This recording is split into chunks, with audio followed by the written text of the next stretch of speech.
आणि आमची केदारलिंगाची वेळवलीतली. आता मंदिर केलंय मोठं त्यांनी बांधलंय मस्त. पहिलं मी माझ्या ऑफिसवरतून डायरेक्ट दिवा पॅसेंजर पकडायचो दिव्यावरतून, आणि ती डायरेक्ट इकडे इथे ती काहीतरी 3:30लाच पोचायची. मग 3:30ला काय गाड्यांची व्यवस्था नाही. मग पेपर घेऊन यायचो, पेपर टाकून स्टेशनला झोपायचो.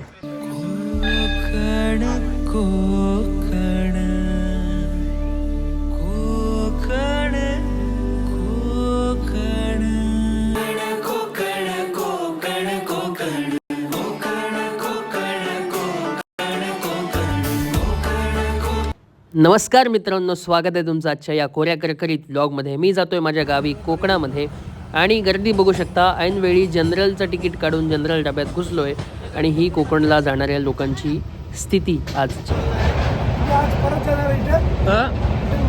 नाही मित्रांनो, प्रवासादरम्यान माझं भाग्य आहे की कोणी ना कोणी सोन्यासारखं देवासारखं व्यक्ती मला भेटतं आणि ते माझी मदत करतं प्रवासासाठी. मग ते बोलण्यासाठी असेल, वेळ घालवण्यासाठी असेल, किंवा गर्दीच्या वेळी माझ्यासाठी आतमध्ये चढून जागा अडवण्यासाठी असेल. अशी आपली लोकं भेटली ना की प्रवास सुखाचा होतो आणि शांततेचा होतो.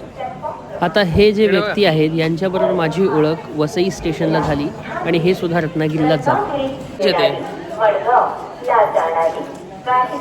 दिवा काहीतरी 5:30ला काहीतरी येते दिवा. तुम्ही कुठे राहणार? साखरपाला राहणार. साखरपाला आडनाव काय? पुरे साखरपाला. आमच्या आत्ते तिकडे देवड्याचं दिले ना. तुम्ही आता इकडून तशी पकडणार त्या मार्गे कुठली पण चालते ना.